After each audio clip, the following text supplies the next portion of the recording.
नाम है पिथिया डिब्रू गढ़ेंसिस। पिथिया डिब्रू गढ़ेंसिस, ये क्या है भाई? ये मीठे पानी की मछली की प्रजाति है। मीठे पानी की मछली की प्रजाति है ये। ठीक है। डिब्रूगढ़ेंसिस लिखा हुआ है तो इसका मतलब है ये कहीं डिब्रूगढ़ से तो संबंधित नहीं है। तो बात सही है, ये पाई गई है डिब्रूगढ़ में ही। डिब्रूगढ़ में पाई गई है, और डिब्रूगढ़ कहाँ है? आसाम में है आपका। ठीक है। डिब्रूगढ़ में कहाँ मिली है? आप ये भी लिख सकते हैं, तो ब्रह्मपुत्र नदी में, ब्रह्मपुत्र नदी में मिली है। ठीक है। इतनी चीज़ें तो जरूर पता होनी चाहिए। ठीक है।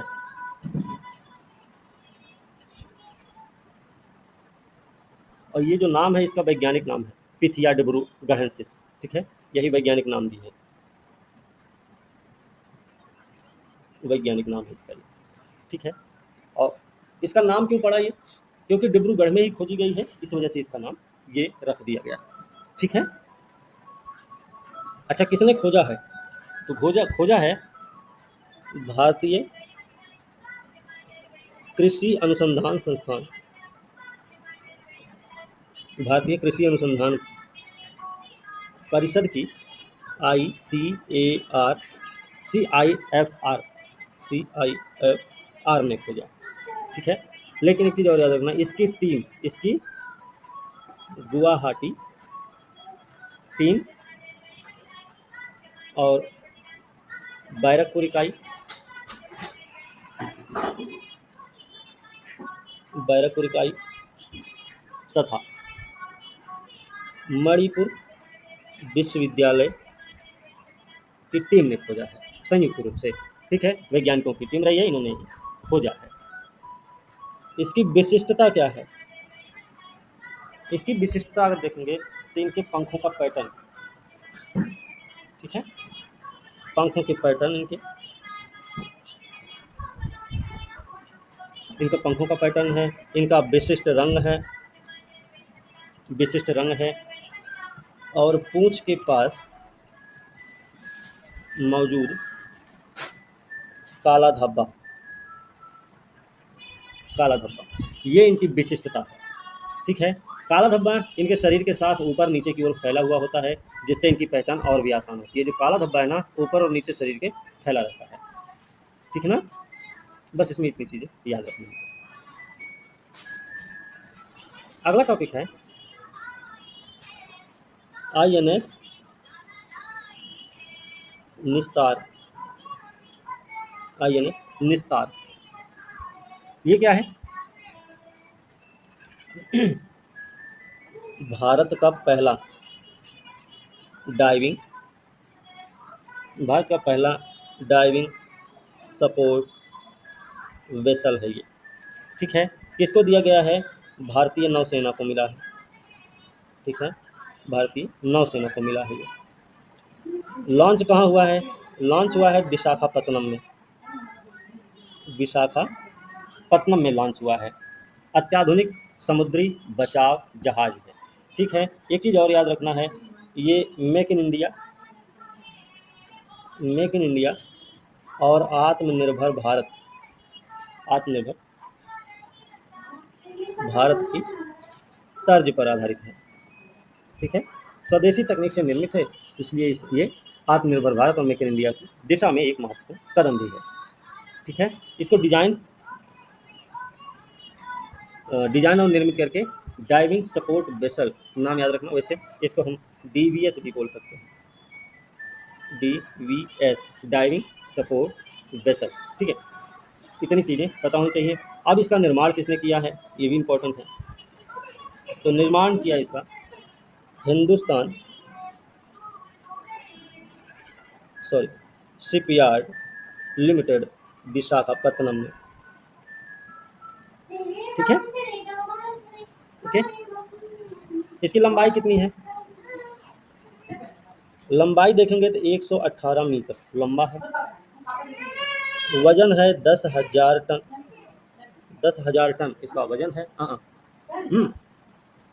10,000 टन इसका वजन है। ठीक है। और ये पूरी तरह भारत में डिजाइन है और पूरी तरह से मतलब भारत में ही डिजाइन और निर्मित हुआ है पूरी तरह से। ठीक है। देखें तो करीब 75%, ठीक है, स्वदेशी सामग्री का यूज हुआ है, सामग्री का उपयोग हुआ है, ये भी याद रखना है। ठीक है। निस्तार जिस शब्द का प्रयोग किया गया है, इसका अर्थ क्या होता है? निस्तार का अर्थ क्या होता है? इसका अर्थ होता है बचाव या मोक्ष। ठीक है, जो इसके मिशन को परिभाषित करता है। इस जहाज की एक और खासियत है, ये जो जहाज है ना, 300 मीटर गहराई में गोता लगाने में सक्षम है, गोता लगाने में सक्षम है। ठीक है। और 75 मीटर तक डाइविंग के लिए साइड डाइविंग स्टेज भी लगा हुआ है। ठीक है। इसके निर्माण की अगर हम बात करेंगे तो कौन सा मानक को ये फॉलो कर रहा है? तो भारतीय नौवहन रजिस्टर के मानक अनुसार निर्मित है, निर्मित है। ठीक है, ये भी याद रखना है। अब इसके अगर हम बचाव और क्षमता की बात करेंगे, यहाँ तक हो गया है। बचाव और क्षमता की जी अगर बात करेंगे तो इसको मदरशिप भी कहा जाता है, मदरशिप। और मदरशिप इसलिए कहा जाता है क्योंकि ये डीप सबमर्जेंस रेस्क्यू वेसल है।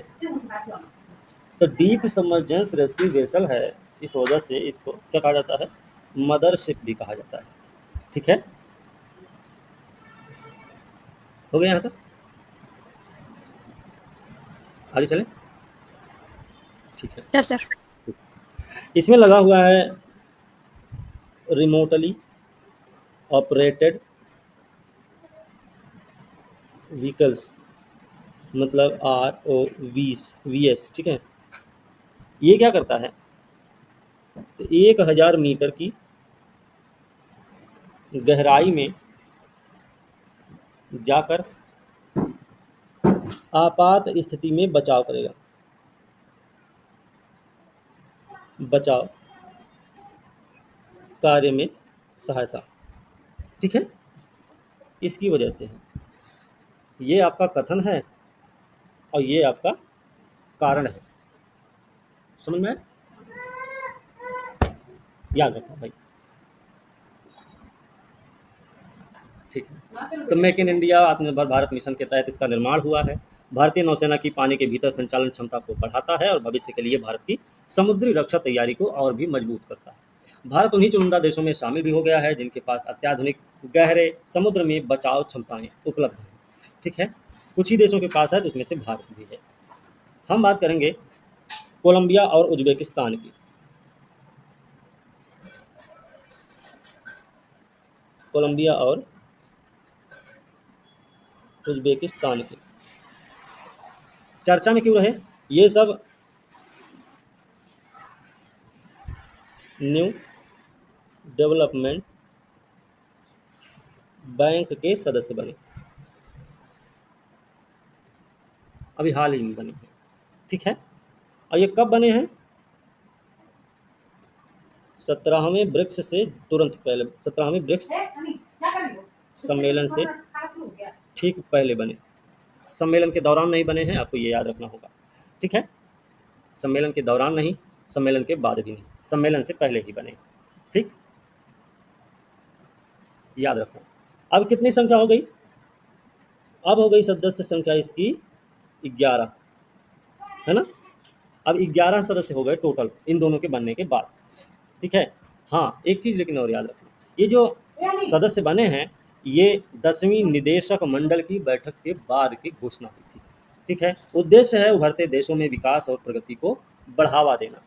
ठीक है। एनडीबी की बात कर रहे थे, तो एनडीबी के अध्यक्ष कौन हैं? ये भी इम्पोर्टेंट। तो एनडीबी के अध्यक्ष हैं डिल्मा रूसेफ,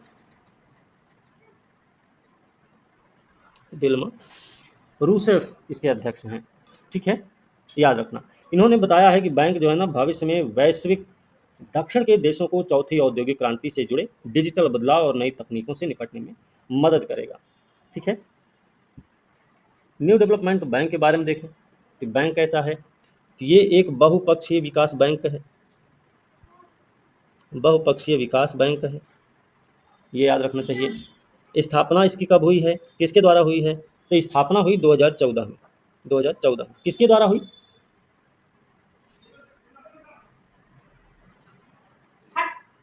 ब्रिक्स द्वारा। ठीक है, ब्रिक्स द्वारा इसकी स्थापना हुई थी। उद्देश्य था सदस्य देशों में बुनियादी ढांचे और सतत विकास परियोजनाओं को वित्तीय सहायता प्रदान करना। इसका मुख्यालय कहाँ है,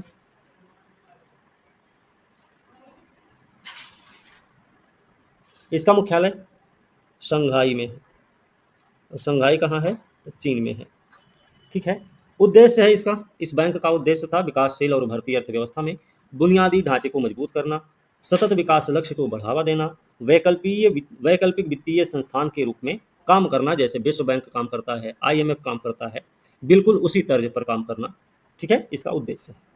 शुरुआती सदस्य कौन रहे, जाहिर सी बात है, देखिए शुरुआती सदस्य पूछा जाएगा, हम लिखवा नहीं रहे हैं, लेकिन अगर पूछा जाए शुरुआती सदस्य कौन थे, तो ब्रिक्स ने अगर स्थापना की है तो ये ब्रिक्स देश ही नहीं इसके शुरुआती सदस्य बनेंगे, है ना। कौन कौन है, ब्राज़ील है, रसिया है, इंडिया है, चाइना है, साउथ अफ्रीका। ठीक है, ये 5 देश थे जो शुरुआती सदस्य थे न्यू डेवलपमेंट बैंक के। ठीक है, समझ गए, शुरुआती सदस्य 5 देश ब्रिक्स के, मतलब ब्रिक्स ही, और ब्रिक्स क्योंकि 5 देशों के से मिलकर बनी हुई संस्था है ना, संगठन तो वही शुरुआती सदस्य है। नई सदस्यता के बाद 2021 के बाद 2021 के बाद इस संस्था में नए नए सदस्यों का आगमन हुआ है, नए सदस्य इसमें शामिल हुए हैं। इसमें बांग्लादेश, इसके जो सदस्य हैं ना, इसमें हम लिख सकते हैं, जैसे इन दोनों के नाम तो आपको पता होगा, बाकी बांग्लादेश है, बांग्लादेश है, मिस्र है, यूएई है ना, यूएई है, उरुग्वे है ना, कोलंबिया और उज्बेकिस्तान है। ये इधर के 4 देश के नाम याद रखने हैं। 5 आपके याद ही हैं, ये 2 भी आपको याद हो गए क्योंकि ये करंट में है। ठीक है, तो इस हिसाब से कुल सदस्यों की संख्या हो गई 11। ठीक है, याद रखना है। चलिए, नाम है सरन कुमार लिम्बाले।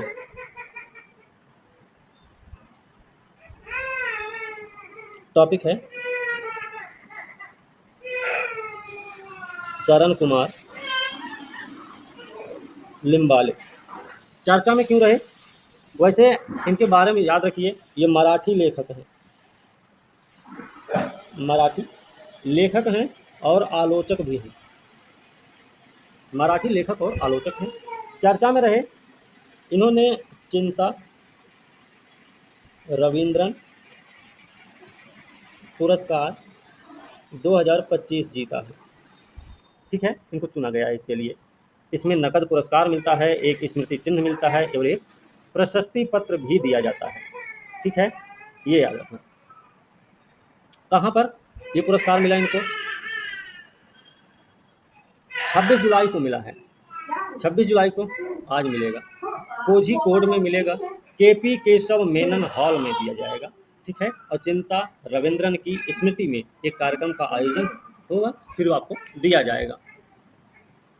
ओके, 2026 लिखा सर, कहाँ 26 लिखे, 25 है। 25 है। ठीक है, और क्यों दिया जा रहा है इनको ये पुरस्कार, ये भी लिख लीजिए। तो साहित्य और सामाजिक चिंतन में योगदान के लिए, ठीक है, साहित्य और सामाजिक चिंतन में योगदान के लिए इनको ये पुरस्कार मिला है। ये जो पुरस्कार है ये हर साल दिया जाता है, साहित्य सामाजिक मुद्दों पर लिखने वाले लेखकों को दिया जाता है। इस साल इन्हें मिला हुआ है। और जो सरन कुमार लिम्बाले हैं, ये जो लिखते हैं, लेखन काम करते हैं लेखन का, ये दलित पहचान, समानता और मानवाधिकार पर लिखते हैं,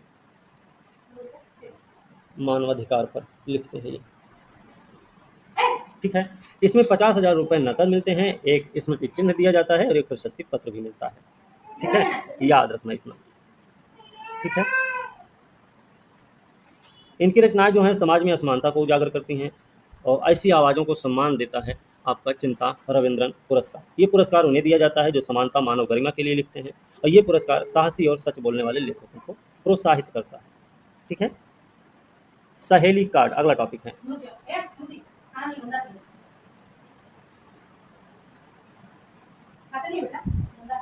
सहेली कार्ड, ठीक है, ये दिल्ली सरकार द्वारा लॉन्च किया गया है। दिल्ली सरकार द्वारा लॉन्च हुआ है। ठीक है। और क्यों हुआ होगा सहेली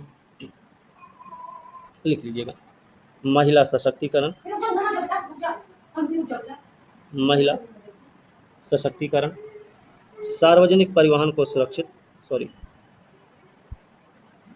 सार्वजनिक परिवहन को सुरक्षित और इसको आधुनिक पारदर्शी बनाने के लिए किया गया है। ठीक है। किसके लिए है? कि दिल्ली की महिला के साथ साथ ट्रांसजेंडर व्यक्तियों के लिए है ना, तो इनको मुफ्त बस यात्रा की सुविधा देगी। ठीक है। लेकिन अब याद रखना, ये केवल दिल्ली के वैध निवासियों तक ही सीमित कर दी गई है। ठीक है। दिल्ली में रहने वाले सभी के लिए नहीं है। किसके लिए है? सॉरी, दिल्ली के वैध निवासी। ठीक है। सिर्फ वैध निवासी ही इसका फायदा उठा सकते हैं। ठीक है ना।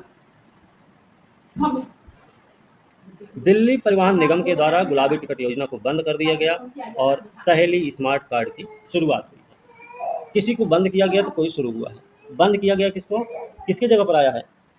ये गुलाबी टिकट योजना की जगह पर शुरू हुआ है। ठीक है। मुफ्त यात्रा योजना के दुरुपयोग को रोकना इसका उद्देश्य है। प्रणाली को डिजिटल पारदर्शी बनाना भी इसका उद्देश्य है। ठीक है। लाभार्थी में केवल दिल्ली निवासी, सॉरी, दिल्ली की नहीं, केवल दिल्ली निवासी महिलाएं और ट्रांसजेंडर व्यक्ति इसके पात्र हैं। आधार कार्ड और दिल्ली का वैध पता उनके पास होना अनिवार्य है। ठीक है। कार्ड पर उपयोगकर्ता का नाम और फोटो रहेगा, जैसा एक पहचान पत्र होता है वैसा। ठीक है। इसके लिए ऑनलाइन आवेदन डीटीसी की वेबसाइट पर जाकर करना पड़ेगा। कार्ड स्वीकृति के बाद डाक के माध्यम से कार्ड उपलब्ध हो जाएगा। ठीक है। ऐसा परिवर्तन क्यों किया गया? इस टिकट योजना को बंद करके दूसरी योजना को क्यों शुरू किया गया? इसलिए शुरू किया गया कि नकली गुलाबी टिकट के माध्यम से योजना का दुरुपयोग हो रहा था। सहेली कार्ड से क्या होगा? वास्तविक उपयोगकर्ताओं की पहचान सुनिश्चित हो जाएगी और योजना में पारदर्शिता भी आएगी। ठीक है। बस इतना बहुत है। अच्छा, एक चीज़ याद रखना, ये जो कार्ड होगा ना, ये सिर्फ बस यात्रा तक ही सीमित नहीं है। इस कार्ड को हम मेट्रो, फीडर बस, पार्किंग, दुकान में भी इस्तेमाल कर सकते हैं। ठीक है, किया जा सकता है। डिजिटल इंडिया मिशन से तालमेल खाता है ये। ठीक है। ये जो सहेली कार्ड है, डिजिटल इंडिया मिशन की तर्ज पर आधारित है। ठीक है। ये भी याद रखा है। इसको सब जगह यूज किया जा सकता है, सिर्फ बस में ही नहीं। ठीक है। लेकिन एक चीज़ और याद रखना, अब इसकी कुछ सीमाएं हैं। जैसे वो दिल्ली के भीतर रहने वालों के लिए ही है। नोएडा, गाजियाबाद, गुरुग्राम जैसे एनसीआर क्षेत्र के निवासी इस योजना से वंचित रहेंगे। ठीक है। बस समझे, सिर्फ दिल्ली भर के लोग इसमें आएंगे, बाकी एनसीआर वाले एरिया के लोग इसमें शामिल नहीं होंगे। ठीक है। याद रखना, डिजिटल पहुंच की चुनौती भी इसमें उपलब्ध है। तकनीकी रूप से जो पिछड़े क्षेत्र हैं, बुजुर्ग महिलाएं हैं, उनके लिए ऑनलाइन आवेदन प्रक्रिया भी चुनौतीपूर्ण हो सकती है। ठीक है। याद रखना भाई। यहाँ तक कोई दिक्कत है? नहीं सर।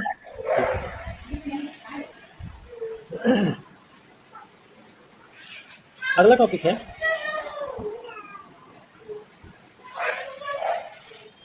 AMED AI। ये क्या है? ये भारतीय कृषि में AI क्रांति है।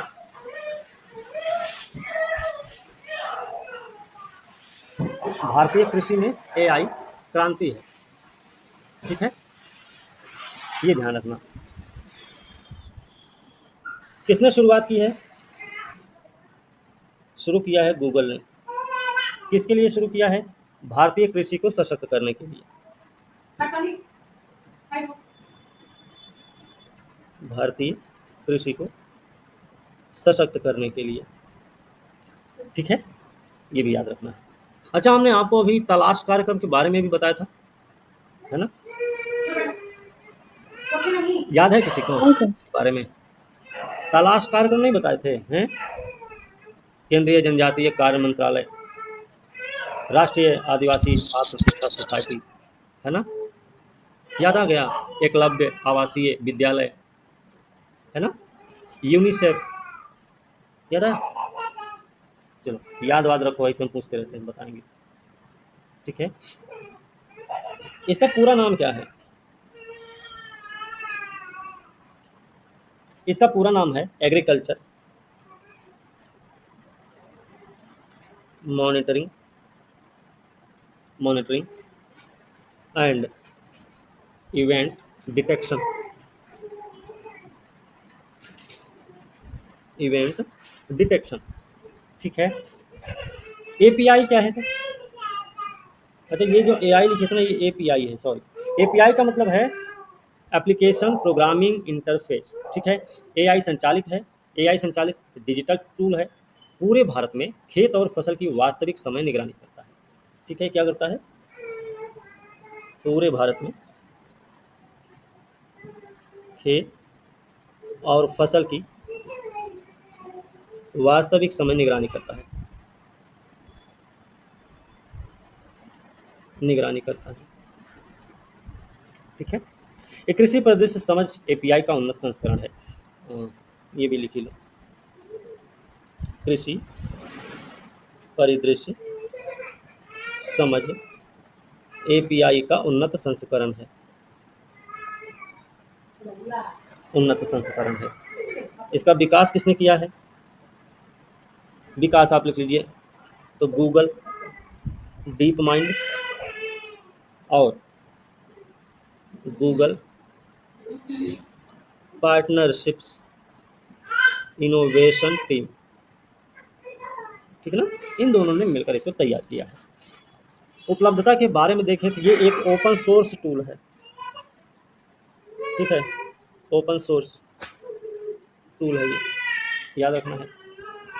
इसे डेवलपर्स और कृषि तकनीकी कंपनियां निःशुल्क उपयोग कर सकती हैं। ओपन सोर्स टूल का मतलब क्या हुआ? कृषि तकनीकी कंपनियां जो होंगी या जो डेवलपर्स होंगे, वो इनका निःशुल्क उपयोग कर सकते हैं। काम क्या करेगा ये चित्रों मतलब सैटेलाइट इमेजरी, मशीन लर्निंग और फसल लेवल का उपयोग करके खेतों की गतिविधि और फसलों की स्थिति की जानकारी देता है। ठीक है, इसके उद्देश्य के बारे में अगर देखें, इसका उद्देश्य क्या है? तो भैया डाटा आधारित कृषि, डाटा आधारित कृषि जो पारंपरिक कृषि को डाटा संचालित और कुशल बनाएगा। ठीक है, एक उद्देश्य है।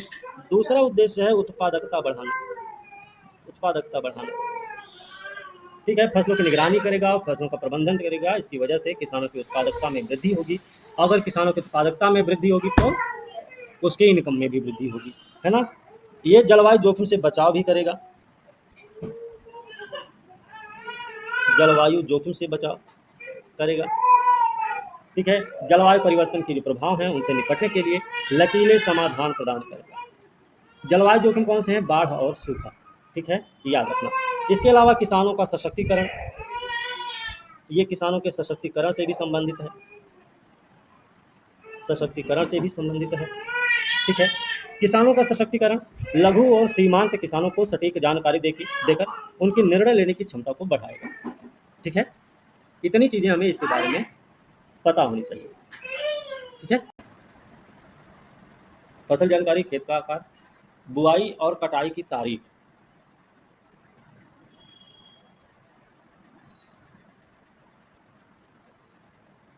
तारीख फसलों की बुआई कटाई की समय सारणी, 3 साल का ऐतिहासिक डाटा भी देता है।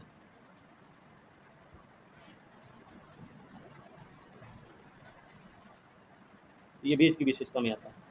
वास्तविक समय अपडेट,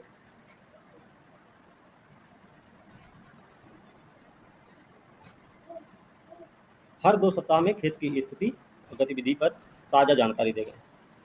प्रत्येक 2 सप्ताह, ये भी लिख लेना ब्रेक में।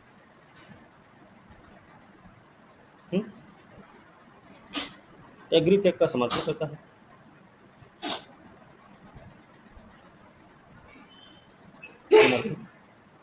ठीक है। किसानों के लिए लाभ रहेगा, जलवायु लचीलापन, खाद्य सुरक्षा, एग्रीटेक विकास, सतत विकास, राष्ट्रीय ये सारी चीज़ें इसमें शामिल रहेंगी। ठीक है, याद रहे।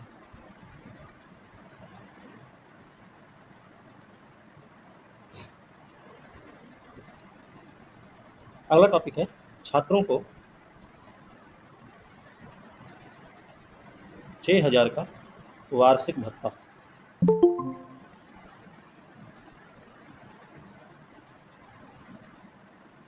ये किस सरकार की है?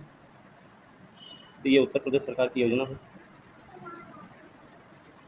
हुँ? किसके लिए है? दूर दराज क्षेत्र में रहने वाले छात्रों के लिए।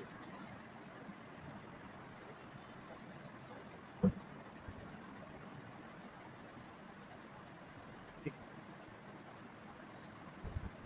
ये याद रखना।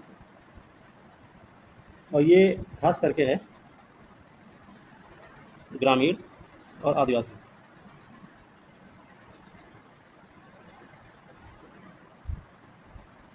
ग्रामीण और आदिवासी छात्रों के लिए। ठीक है, ये भी याद रखना। शुरुआत होगी शैक्षणिक सत्र 2025-26 से। ठीक है, लाभार्थी कौन होंगे? 9 से 12 वाले। ठीक है, और लाभ किसको मिलेगा? लाभार्थी में 9 से 12वीं वाले तो रहेंगे, छात्र छात्रा दोनों रहेंगे। ये याद रखना। और वो भी लाभार्थी होंगे जिनके घर से सरकारी माध्यमिक स्कूल कम से कम 5 किलोमीटर दूर होगा। ठीक है, योजना कहाँ लागू होगी? तो बुंदेलखंड खंड के 6 जिले। बुंदेलखंड के 6 जिले कौन कौन से? झांसी, चित्रकूट, जालौन, हमीरपुर, ठीक है, महोबा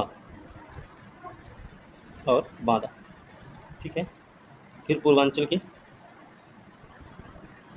आदिवासी बहुल जिले।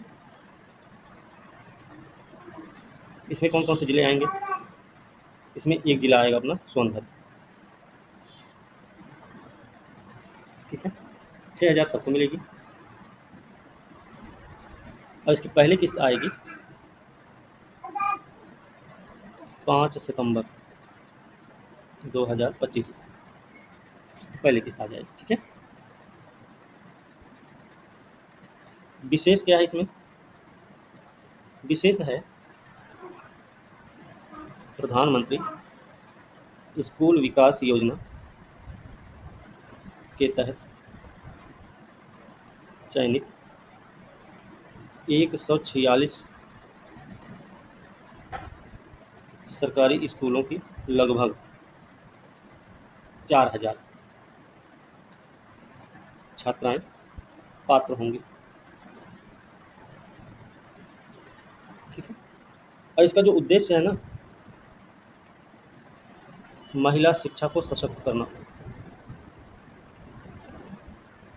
सशक्त करना। ठीक है, इतनी चीज़ें हमें इसके बारे में याद रखनी होंगी। अच्छा, सत्यापन की प्रक्रिया जो है इसकी 2 तरीके से, एक तो है ग्रामीण क्षेत्र में, एक है शहरी क्षेत्र में। ग्रामीण क्षेत्र में वहाँ का ग्राम प्रधान और स्कूल के जो प्रधानाचार्य होंगे वो सत्यापन करेंगे। शहरी क्षेत्र में स्थानीय पार्षद इसका सत्यापन करेंगे। ठीक है, इतनी चीज़ें इसमें पता रहनी चाहिए। चलिए, अगला टॉपिक है गोल्डन डोम पहल। गोल्डन डोम पहल ये क्या है? किसकी है ये? पहली बात तो ये अमेरिका की है। ठीक है क्या? नई राष्ट्रीय रक्षा पहल है। ठीक है क्या वैसे? अंतरिक्ष आधारित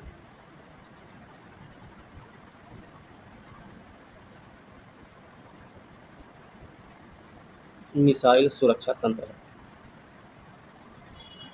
ठीक है। इसमें बैलिस्टिक मिसाइल, हाइपरसोनिक मिसाइल, कक्षीय खतरों से बचाव के लिए डिज़ाइन किया गया है। लागत आएगी 175 अरब डॉलर। ठीक है। बस मेरे ख्याल से इतना ही इसमें याद रखने की ज़रूरत है। ठीक है।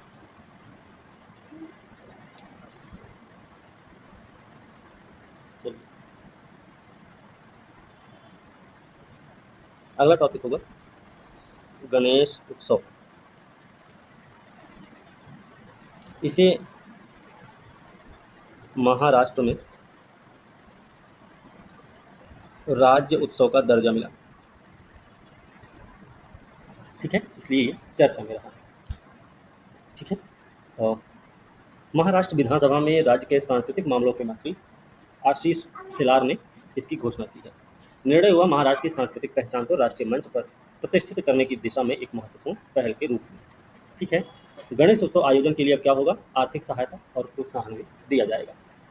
ठीक है। शहरों में उत्सव का खर्च सरकार वहन करेगी, गांव और शहर में, जिससे अधिक समावेशिता और पारंपरिकता सुनिश्चित हो पाएगी। समृद्ध संस्कृति और परंपराओं को संरक्षित करने का एक प्रयास है ये। ठीक है। गणेश उत्सव की ऐतिहासिक पृष्ठभूमि अगर देखें तो इसकी शुरुआत किसने की थी?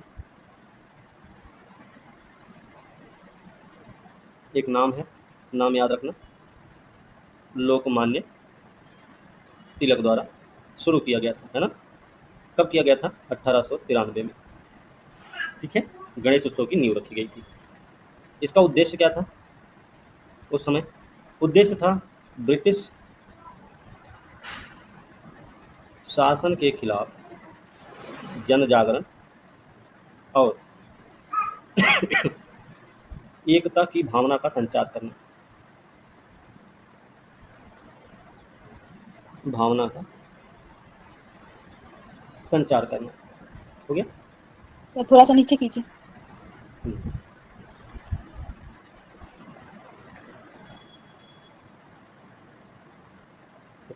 हो गया? ठीक ठीक है। है। ये अगर इसके बारे में देखें तो ये केवल धार्मिक आयोजन नहीं था। ठीक है। ये मराठी अस्मिता, सांस्कृतिक अभिव्यक्ति और सामाजिक एकता का उत्सव है। ठीक है। ये मराठी अस्मिता, सांस्कृतिक अभिव्यक्ति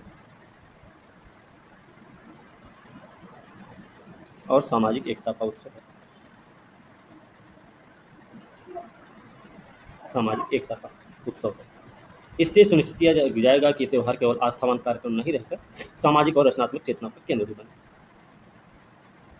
क्या क्या होगा इसमें? तो उत्सव का प्रचार विभिन्न माध्यमों से। ठीक है। आयोजन का प्रबंधन, मंडलों को सजावट, ध्वनि मंच व्यवस्था आदि के लिए सहायता मिलेगी। सांस्कृतिक समर्थन के रूप में पारंपरिक कला, संगीत, नाटक, लोक नृत्य को मंच दिया जाएगा। सामुदायिक भागीदारी देखें तो स्थानीय लोगों की भागीदारी और रोजगार सृजन भी होगा इसमें। ठीक है। इतनी सारी चीज़ें इसमें पता होनी चाहिए हमको।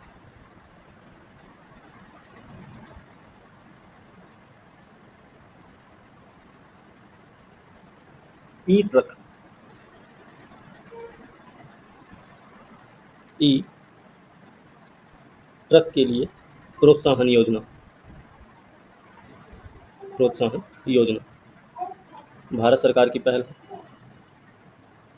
ठीक है। भारत सरकार की पहल है ये। और किसके तहत है? ये प्रधानमंत्री ई ड्राइव योजना के तहत, ई ड्राइव योजना के तहत शुरू हुआ है। ठीक है। इससे क्या होगा? स्वच्छ, टिकाऊ और कार्बन रहित माल ढुलाई को बढ़ावा दिया जाएगा। ठीक है। इसका उद्घाटन किसने किया है? उद्घाटन किए हैं भारी उद्योग मंत्री, भारी उद्योग मंत्री एच डी कुमार स्वामी, कुमार स्वामी। ठीक है।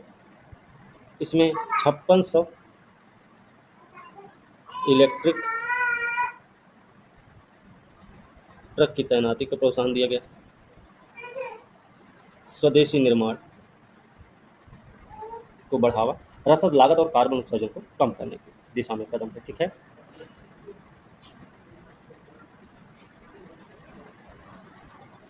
इसमें एन टू श्रेणी, एन टू श्रेणी के ट्रक कौन है? जो 3.5 टन से 12 टन का सकल वाहन भार होगा। सकल वाहन भार। N3 श्रेणी क्या है? N3 श्रेणी है 12 से 55 टन सकल वाहन भार। ठीक है, ओके। इसका उपयोग कहाँ होगा? उपयोग क्षेत्र तो सीमेंट उद्योग में,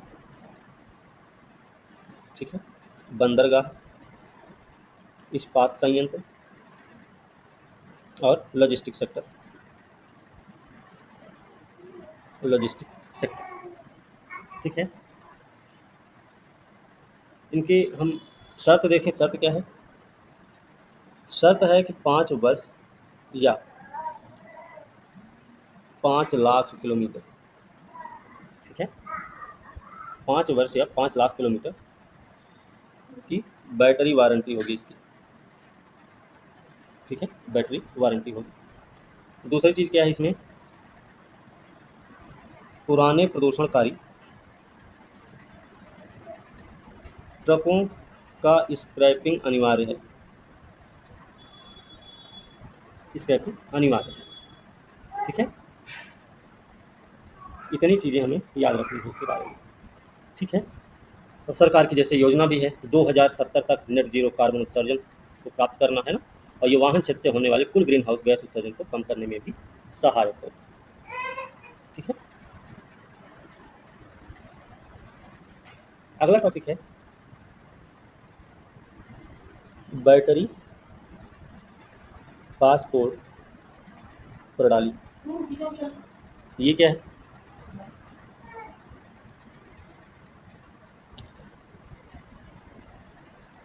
ये है इलेक्ट्रिक वाहन मालिकों के लिए, ठीक है,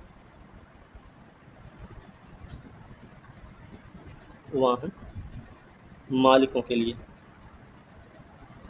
ये भारत सरकार की पहल ये भी है, ठीक है, ये भी याद रखना। क्या होगा इसमें? बैटरी के बारे में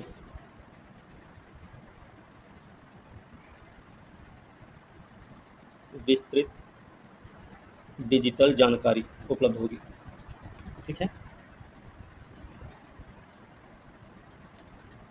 टॉपिक है कार्नेक ब्रिज। कहाँ पर है ये मुंबई में है, ठीक है, मुंबई में है। इसका नया नाम रखा गया है। इसका नया नाम क्या है? सिंदूर, ठीक है। कार्नेक ब्रिज का नया नाम हो गया सिंदूर ब्रिज या सिंदूर पुल, ठीक है, याद रखना है। ऑपरेशन सिंदूर की सफलता के सम्मान में इसका नामकरण हुआ है। औपनिवेशिक गवर्नर जेम्स रिवेट कार्नेक की स्मृति को हटाना इसका उद्देश्य है, जिन पर भारतीयों पर अत्याचार के आरोप थे। भारतीय सैन्य बलों की वीरता और राष्ट्रवादी भावना को सम्मान देना इसका उद्देश्य है, ठीक है। ऑपरेशन सिंदूर की बात करें तो जुलाई 2025 में भारत द्वारा पाकिस्तान स्थित आतंकी शिविरों पर चलाया गया सैन्य अभियान, ठीक है, ये आतंकवाद के विरुद्ध सशक्त सैन्य प्रतिकार का प्रतीक बना। इसकी सफलता को सिंदूर पुल के माध्यम से अमर किया गया, ठीक है। उद्घाटन करने वाले कौन थे? उद्घाटन करने वाले हैं वहाँ के मुख्यमंत्री, ठीक है, देवेंद्र फडणवीस। निर्माण, अच्छा, इस पुल का निर्माण कब हुआ था? बहुत पुराना पुल है। इसका निर्माण हुआ था 1868 में, 1868 में बना हुआ है, ठीक है। लंबाई कितनी है इसकी? 328 मीटर, ठीक है। 4 लेन वाला है। और किसके किसके बीच में है ये? तो मुंबई से क्रॉफर्ड मार्केट, ठीक है, कालबा देवी और धौली तालाब से जुड़ा है ये, ठीक है। इतना हमें याद रखना। जिसकी स्मृति में इसको बनवाया गया था उसके बारे में बात करें, नाम उसका है जेम्स रिवेट कार्नेक, कार्नेक, ठीक है। ये कौन था? 1839 से 41 के बीच में बम्बई का गवर्नर रहा है, ठीक है। प्रबोधनकार ठाकरे द्वारा लिखे लेखों में उन पर छत्रपति प्रताप सिंह राजे और रंगो बापू जी के खिलाफ षड्यंत्र के आरोप रहे, ठीक है, याद रखना इसके बारे में। ये गवर्नर भी रहा है बम्बई प्रेसिडेंसी का, भाई बम्बई प्रेसिडेंसी का गवर्नर रहा। गजमित्र योजना अगला टॉपिक है। गजमित्र योजना, ठीक है, ये किसकी है? ये असम सरकार की है। असम सरकार की योजना है, पहली चीज। दूसरी चीज, मानव हाथी संघर्ष समाधान के लिए शुरू किया गया, समाधान के लिए शुरू किया गया है, ठीक है, असम सरकार के द्वारा, ठीक है। असम मंत्रिमंडल द्वारा इसको स्वीकृति मिली है। मानव हाथी संघर्ष को कम करना, शांतिपूर्ण सह अस्तित्व को बढ़ावा देना इसका उद्देश्य है, ठीक है। टकराव की घटना रुकेगी, है ना। ग्रामीण समुदाय को सुरक्षित अहिंसक उपायों से हाथियों से निपटने के लिए सशक्त बनाया जाएगा। विशेषता देखें तो उच्च जोखिम वाले क्षेत्र इसमें चिन्हित हैं। भोजन की उपलब्धता, हाथियों के पसंदीदा भोजन, क्या हाथियों के पसंदीदा भोजन है? बांस है, नेपियर घास है ना, वो गांव की ओर आकर्षित ना होने पाए इसके लिए ये व्यवस्था की जाएगी। त्वरित प्रतिक्रिया दल भी उपलब्ध होगा। प्रशिक्षित दल गांव में तैनात रहेंगे जो हाथियों के झुंड को अहिंसक तरीकों से दूर भगाने में ग्रामीणों की मदद करेंगे। ये घास का नाम लिख लो जरूर, नेपियर घास, ठीक है, हाथी का भोजन है, हाथी का पसंदीदा भोजन, ऐसे ही लिख लो, नेपियर घास हाथियों का पसंदीदा भोजन होता है, ठीक है, ठीक है। अभी हमने कुछ दिन पहले आप लोगों को भारतीय वन्य जीव संस्थान के रिपोर्ट के बारे में बताया था, है ना। 2000 से 2023 के बीच में 1400 प्लस लोगों की मौत हुई है, इससे 1209 हाथियों की मौत हुई, 626 हाथी असुरक्षित या अवैध विद्युत बाड़ों से मारे गए हैं, है ना। और जिसका कारण रहा है भोजन की कमी, प्रवास पथों का कट जाना, बढ़ता नगरीकरण, कृषि विस्तार, ठीक है। तो ये कुछ कारण है जो हम पहले लिखवा चुके हैं, है ना। चलिए, यहाँ तक कोई दिक्कत है? नहीं सर। ठीक है।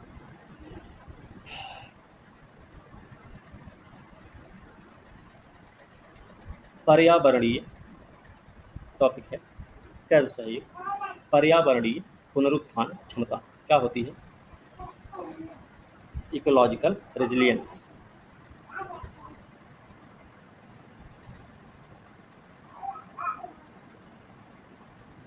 पुनरुत्थान क्षमता, ठीक है। होता क्या है?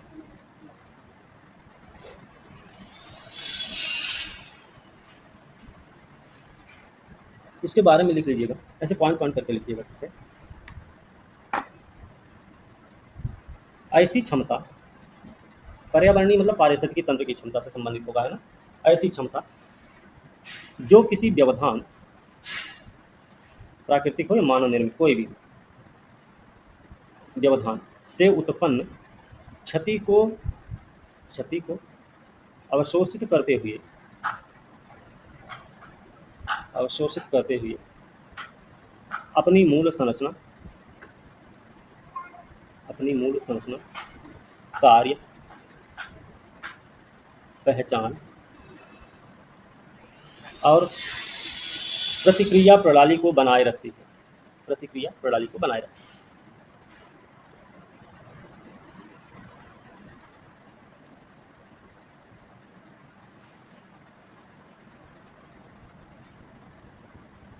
चल, बस इतना ही इसमें, इतना है। एक पॉइंट लिखिएगा,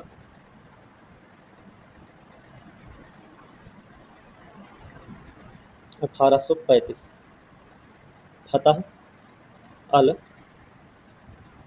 रज्जाक, क्या है ये भारतीयों का पहला जत्था है, त्रिनिदाद पहुंचा था, उसी का नाम है, ठीक है।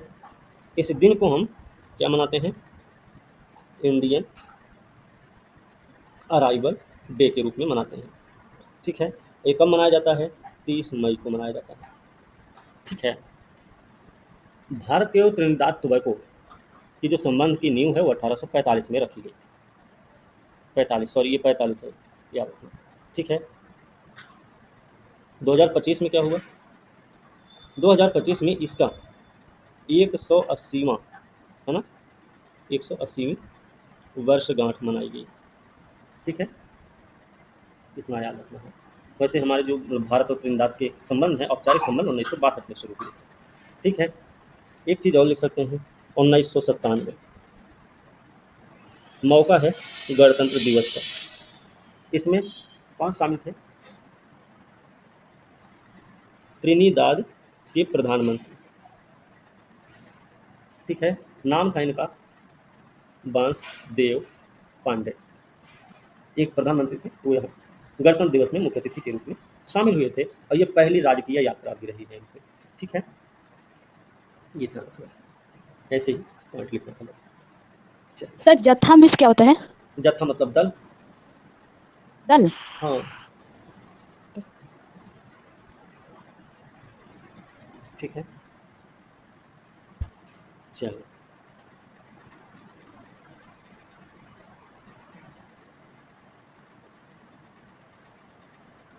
हाँ, एक नंदिनी सुंदर का मामला है। ठीक है, नंदिनी सुंदर का मामला है 2011 का। ठीक है, 2011 का जो नंदिनी सुंदर का मामला था, उसमें क्या हुआ, सर्वोच्च न्यायालय ने अभी हाल में अपने उस निर्णय के को खारिज करते हुए खारिज किया है उस मामले को, उस निर्णय को, जिसमें साफ किया गया, स्पष्ट किया गया कि राज्य विधानमंडल द्वारा पारित कोई भी कानून जब तक वो संवैधानिक रूप से अमान्य नहीं हो जाता है, जब तक वो विधायी अधिकार क्षेत्र से बाहर नहीं होता है, तब तक वह न्यायालय की अवमानना नहीं माना जा सकता। तो हम एक पॉइंट लिख सकते हैं, एक टॉपिक लिख सकते हैं, न्यायालय की अवमानना। न्यायालय की अवमानना कब तक नहीं लागू होगी? जब तक विधानमंडल द्वारा पारित कानून, कोई भी कानून, जब तक संवैधानिक अमान्य ना हो, अमान्य ना हो, ठीक है, और विधायी क्षेत्र से बाहर ना हो, विधायी क्षेत्र से बाहर ना हो, तब तक न्यायालय की अवमानना नहीं मानी जाएगी, या नहीं माना जा सकता। ठीक है, ओके, इतनी चीज़ें हमें पता रहे, कम से कम न्यायालय की अवमानना का जो एक वो लिमिटेशन है, वो कहाँ तक है। ठीक है ना। ये जो नंदिनी सुंदर का मामला रहा है 2011 का, छत्तीसगढ़ में माओवादी नक्सल हिंसा का मुकाबला करने के लिए सलवा जुडूम और कोया कमांडो जैसे समूह बनाए गए, जिनमें स्थानीय आदिवासियों को विशेष पुलिस अधिकारियों के रूप में नियुक्त किया गया था। इसमें एसपीओ जो विशेष पुलिस अधिकारी थे, उनको न्यूनतम प्रशिक्षण, कम वेतन पर माओवादी गतिविधियों के खिलाफ तैनात किया गया था, जिसे याचिकाकर्ताओं ने मानवाधिकार का उल्लंघन भी माना था। ठीक है, तो नंदिनी सुंदर का जो मामला है, वो मामला यही है कि माओवादी नक्सल हिंसा से निपटने के लिए जो स्थानीय लोगों को विशेष पुलिस अधिकारी के रूप में कम वेतन और कम प्रशिक्षण देकर तैनात किया गया था, वो क्या है, एक मानवाधिकार का उल्लंघन है। ठीक है, बात समझे, ये मामला था इनका। बात समझ आई कि लिखना पड़ेगा?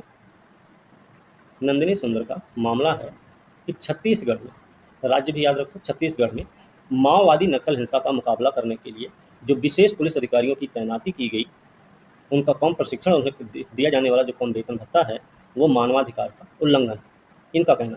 ठीक है, हो गया। चलिए, अगला टॉपिक देखेंगे, चौथा, विकास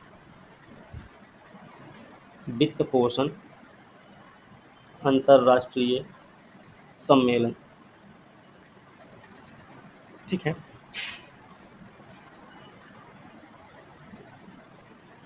ये 10 साल में एक बार आयोजित होता है, 10 साल में एक बार। किसके द्वारा आयोजन होता है? तो संयुक्त राष्ट्र आर्थिक एवं सामाजिक कार्य विभाग और संयुक्त राष्ट्र आर्थिक एवं सामाजिक परिषद द्वारा। ठीक है, 10 साल में एक बार इसका आयोजन होता है। ठीक है, अभी कहाँ पर आयोजन हुआ है? इसका आयोजन हुआ सेविले। सेविले कहाँ है? ये स्पेन में है। ठीक है, याद रखना है। ठीक है, और इसमें एक चीज़ ये कर सकते हैं। अच्छा, इसका उद्देश्य क्या रहा है? उद्देश्य लिख लीजिए। सतत विकास लक्ष्यों को सतत विकास लक्ष्यों को लागू करने की लागू करने की तत्काल आवश्यकता को संबोधित करना। ठीक है, एक और पॉइंट लिख लेना। अंतरराष्ट्रीय सर लागू करने की उसके बाद तत्काल आवश्यकता को संबोधित करना। ठीक है,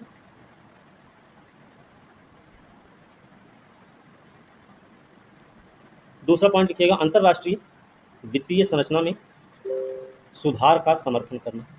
अंतरराष्ट्रीय वित्तीय संरचना में सुधार का समर्थन करना।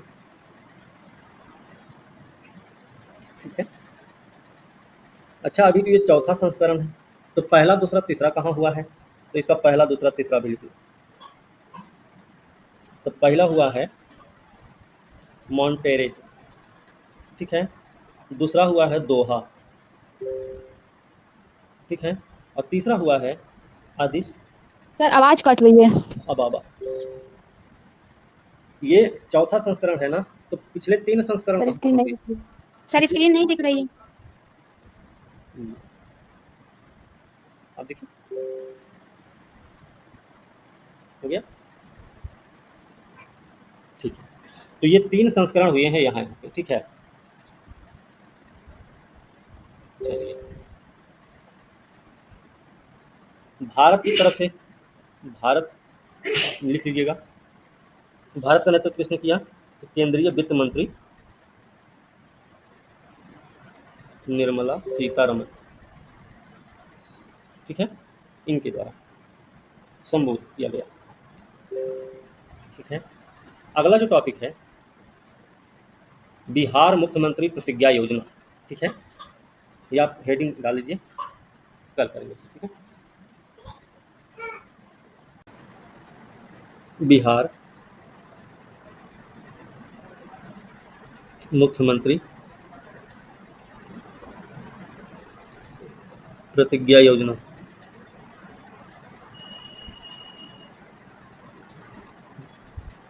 जाहिर सी बात है, बिहार से संबंधित है। ठीक है, किसके लिए है? इंटर्नशिप करने वाले युवाओं के लिए।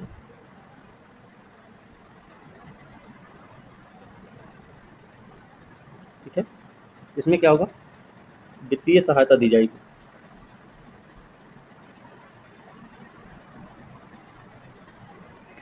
ठीक है,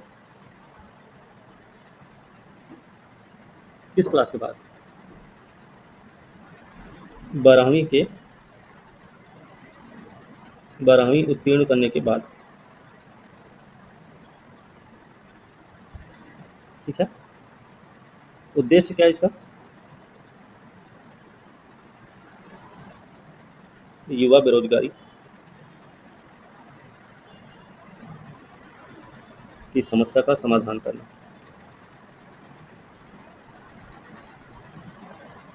और छात्रों में उद्योग के लिए बढ़ावा देना। ठीक है,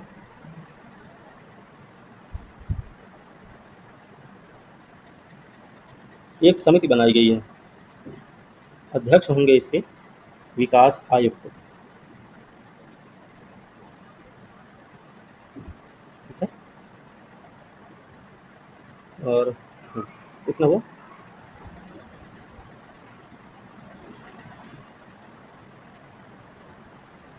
हो गया।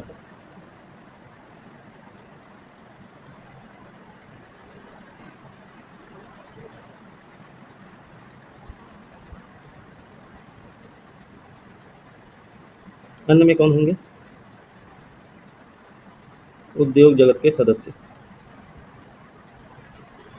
हम्म, याद रखना।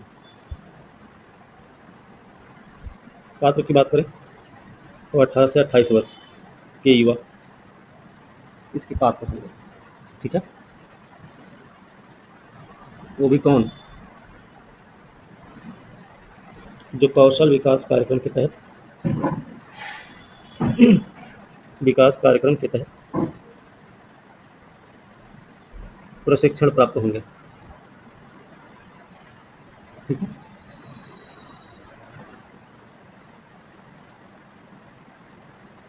इसके अलावा औद्योगिक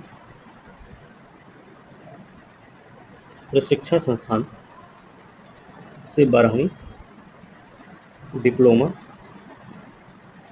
स्नातक और स्नातकोत्तर पास होंगे। ठीक है।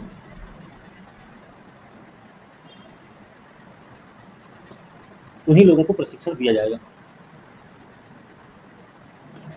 ठीक है। और इनको वित्तीय सहायता जो मिलेगी ना, अवधि 3 महीने से 12 महीने तक। ठीक है। अब जो उच्चतर माध्यमिक परीक्षा उत्तीर्ण होंगे उनको मिलेगा 4000 इंटर्नशिप। ठीक है। जो ITI किया होगा उसे मिलेगा 5000 प्रति माह भी लिख लेना। ठीक है। और जो स्नातक होंगे और स्नातकोत्तर होंगे उनको मिलेगा 6000 प्रति माह।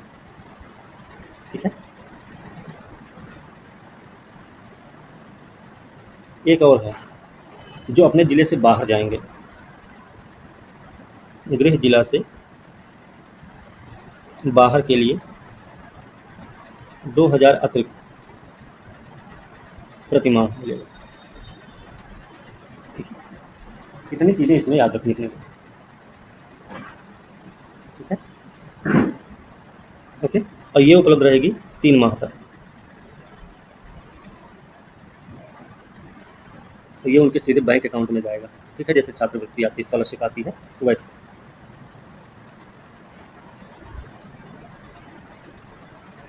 एक जगह है मुन्नार, चर्चा में क्यों रही, वैसे ये केरल में है, याद रखना।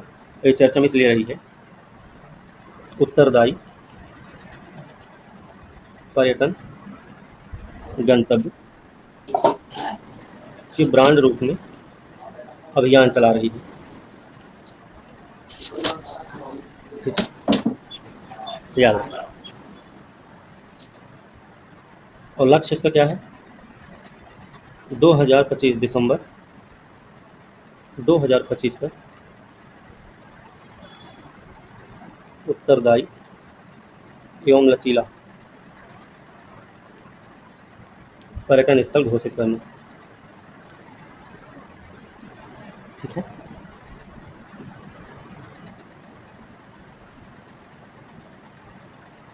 अब सवाल ये उठता है कि ये उत्तरदायी पर्यटन गंतव्य होता क्या है।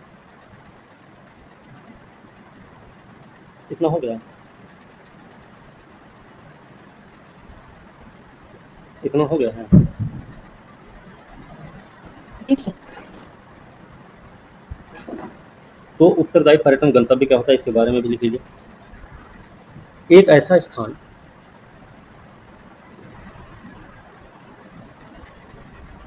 एक ऐसा स्थान जो पर्यावरण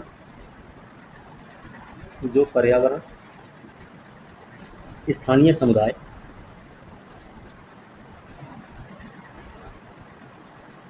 और संस्कृति पर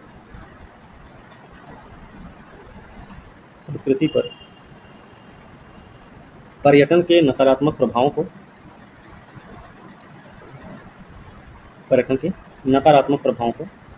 कम करने और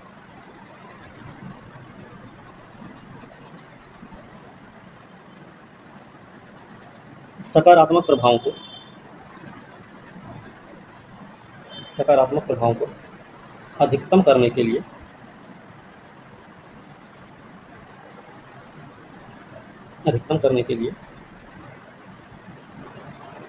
सक्रिय रूप से काम करता है। ठीक है, उद्देश्य क्या है इसका, उद्देश्य लिख लीजिएगा।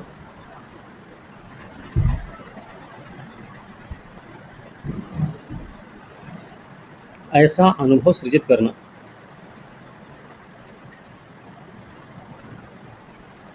ऐसा अनुभव सृजित करना जिससे आगंतुक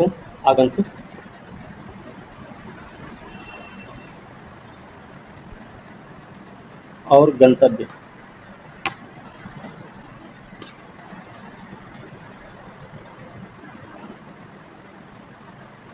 दोनों को लाभ हो। ठीक है, ओके।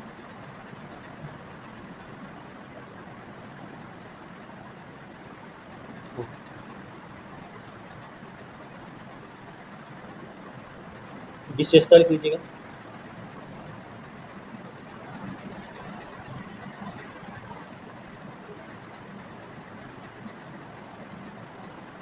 पर्यावरणीय स्थिरता, स्थिरता है ना, प्राकृतिक संसाधनों की सुरक्षा, प्रदूषण को कम करना, जैव विविधता संरक्षण को बढ़ावा देना, इन सबको प्राथमिकता दी जाएगी इसमें, है ना।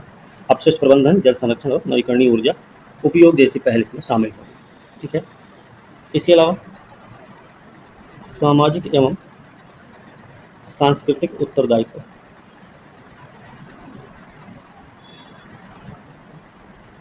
ठीक है, फिर इसमें आर्थिक व्यवहार्यता भी इसकी एक विशेषता है।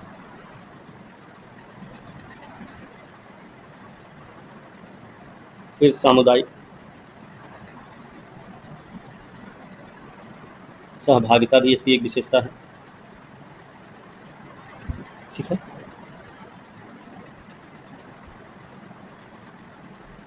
ओके,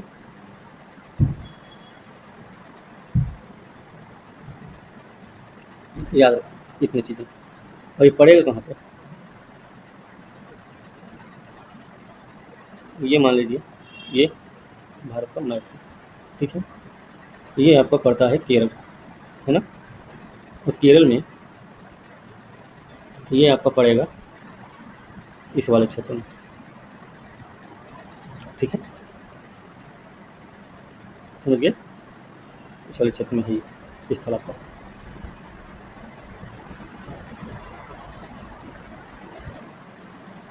अगला टॉपिक है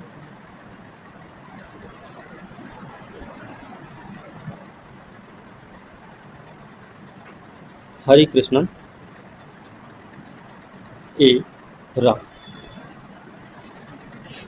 कौन है ये भारत के 87वें ग्रैंड मास्टर है। ठीक है, याद रखना 23 वर्ष के हैं ये, 23 वर्ष के हैं। ओके, और कहाँ पर बने हैं ये, इनको जो ये उपलब्धि हासिल हुई है वो कब हासिल हुई है, ला प्लेगने अंतर्राष्ट्रीय शतरंज महोत्सव फ्रांस में। ये जगह भी आपको पता होनी चाहिए। ठीक है, ये महोत्सव कहाँ हुआ था ये भी आपको पता होना चाहिए। वैसे इन्होंने ये ग्रैंड मास्टर बनने का सफर इनका 7 साल पहले ही शुरू हुआ था। ठीक है,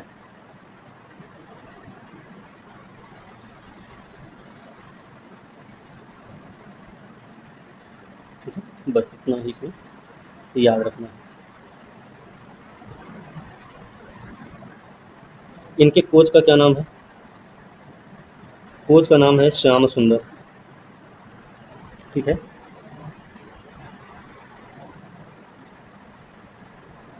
बस ये ग्रैंड मास्टर होता क्या है,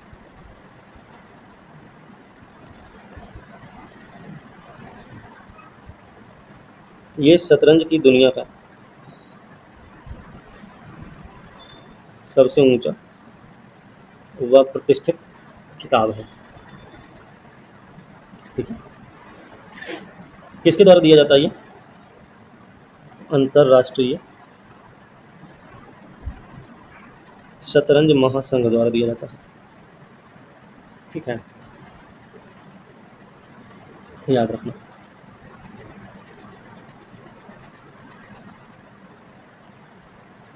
प्रथम ग्रैंड मास्टर कौन थे? इनका नाम लिख लीजिएगा। व्लादिमीर क्रेगिन। ठीक है, ये विश्व के प्रथम है। ठीक है, और भारत के प्रथम कौन है? विश्वनाथन आनंद, भारत के पहले। ठीक है, बस इतनी चीजें इसमें याद रखनी। ठीक है, हो गया यहाँ तक? सर प्रथम ग्रैंड मास्टर में क्या लिखे हैं? व्लादिमीर, व्लादिमीर है। हाँ व्लादिमीर क्रेगिन।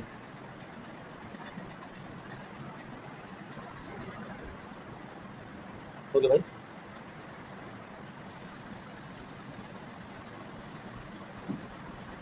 आप लोगों का हो गया? देखो चलिए, अगला टॉपिक है वैश्विक पांडुलिपि विरासत सम्मेलन।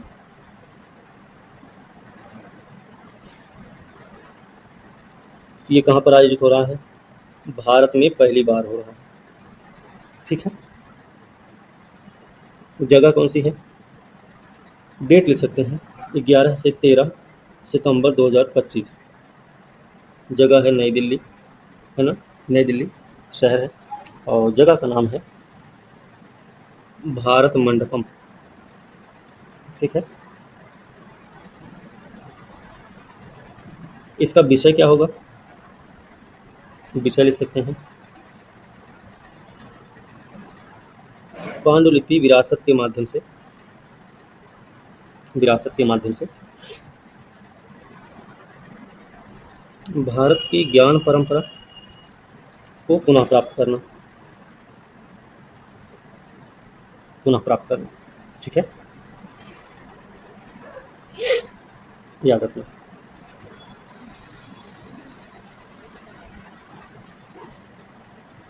और इसमें ये जो है ना, ये स्वामी विवेकानंद का जो ऐतिहासिक भाषण रहा है सर्वधर्म सम्मेलन में 1893, उसको समर्पित एक श्रद्धांजलि के रूप में भी है ये। ठीक है, भारत में देखें तो 1 करोड़ से अधिक पांडुलिपियाँ संरक्षित हैं। ये जो पांडुलिपियाँ हैं वो संस्कृत में है, तमिल में है, ब्राह्मी, शारदा, पाली, ग्रंथ, इन सब लिपियों में लिखी गई हैं। ये सब का विषय वस्तु है पांडुलिपियों का, वो दर्शन है, विज्ञान है, आयुर्वेद है, नाट्यशास्त्र, खगोल शास्त्र और कर्मकांड। ठीक है, इस सम्मेलन में दुर्लभ पांडुलिपियों की प्रदर्शनी होनी है, संरक्षण तकनीकों का लाइव प्रदर्शन किया जाएगा, संस्कृति संबंधी कार्यक्रम होंगे, स्टार्टअप इनोवेशन शोकेस आयोजित किए जाएंगे, विषय विशेष कार्यशालाएं भी आयोजित होंगी।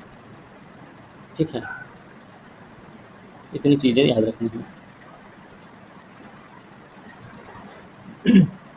इसका प्रेरणा स्रोत लिख लेना। प्रेरणा स्रोत क्या है? स्वामी विवेकानंद का भाषण। कौन सा? शिकागो में जो दिए थे। कब दिए थे? 1893 में दिए थे। और डेट अगर लिखना चाहे तो 11 सितंबर 1893 ब्रैकेट में लिख सकते हैं आप।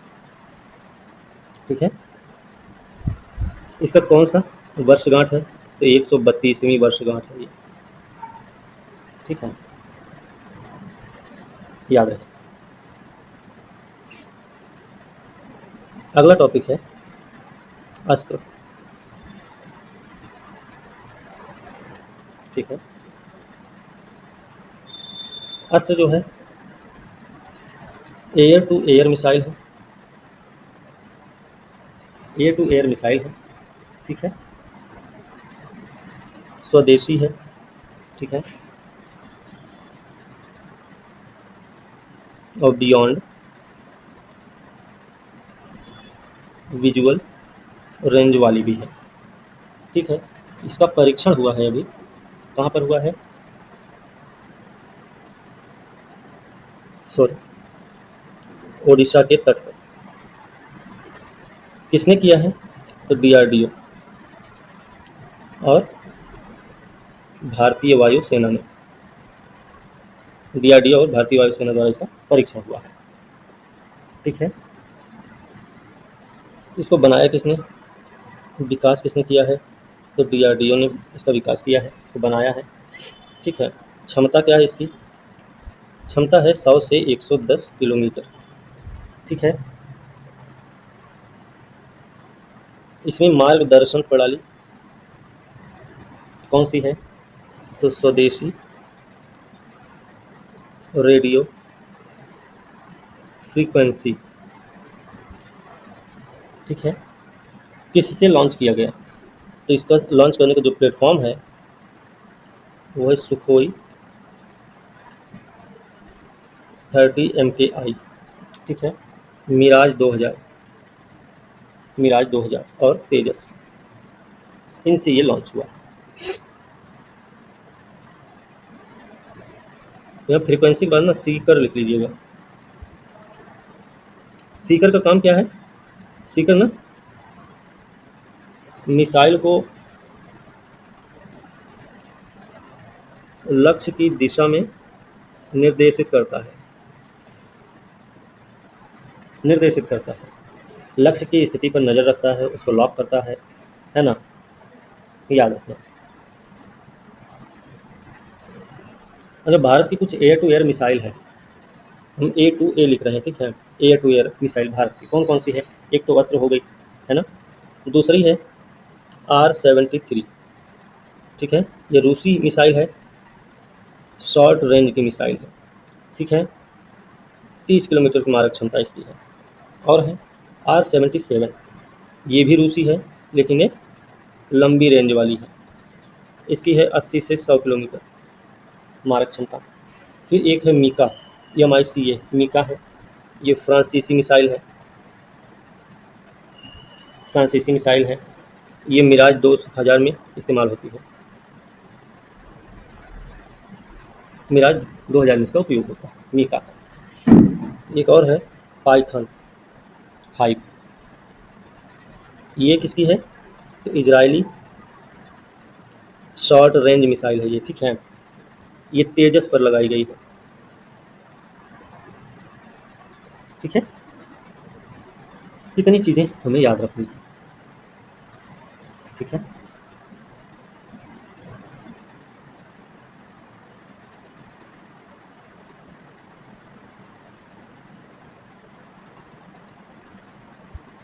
अगला टॉपिक है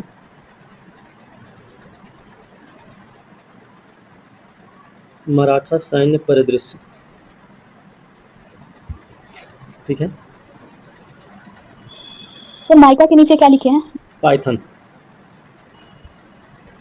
ठीक है, ये 44वां विश्व धरोहर स्थल है हमारा। कहाँ पर है ये महाराष्ट्र से तमिलनाडु तक फैला हुआ है, फैला हुआ है। ठीक है, इतनी चीज़ें तो कम से कम पता रहनी चाहिए। इसमें 12 किले शामिल हैं, और जो 12 किले हैं वो 17वीं से 19वीं सदी वाले हैं सब। ठीक है, इन किलों के नाम, नहीं दिख रही है। नेटवर्क इशू आपका, आप लिख करके ज्वाइन करिए। नहीं दिख रही है सर, मेरे भी तरफ नहीं दिख। हाँ, अभी भी नहीं दिख रही है। अब दिख रही है सर। ठीक है, इन किलों के नाम अगर देखा जाए तो ऐसे 12 हैं, लिख लीजिए इसका, तो किलों के नाम लिख लो, किला और राज्य। ठीक है, तो इसमें एक किला है सालहेर। ठीक है, सालहेर किला कहाँ पे है, महाराष्ट्र में। शिवनेरी महाराष्ट्र में है, लोहगढ़ महाराष्ट्र में है, खंडेरी महाराष्ट्र में है, ठीक है। रायगढ़ महाराष्ट्र में है। राजगढ़ महाराष्ट्र में, ठीक है। राजगढ़ महाराष्ट्र में। फिर प्रतापगढ़ महाराष्ट्र में है, ठीक है। सुवर्णदुर्ग महाराष्ट्र में है। पन्हाला महाराष्ट्र। विजयदुर्ग महाराष्ट्र। सिंधुदुर्ग महाराष्ट्र। और एक है जिंजी। जिंजी पड़ता है तमिलनाडु में, ठीक है। ये जो किले शामिल हुए हैं इनमें से महाराष्ट्र से जो बाहर का एक किला शामिल हुआ वो जिंजी का किला, ठीक है। याद रखना है, ठीक है।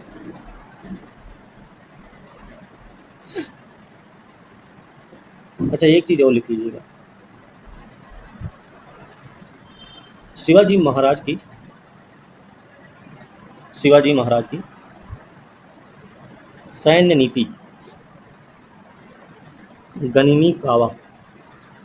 गनिमी कावा क्या है? गुरिल्ला युद्ध पद्धति, ठीक है। गनिमी, बस इतना याद रखना है। हो सकता है गुरिल्ला युद्ध पद्धति ना देकर वहाँ गनिमी कावा के बारे में पूछ लिया जाए क्या है, ठीक है। तो आपको पता होना चाहिए, ठीक है। इतनी चीज़ें हमें याद रखनी है, ओके।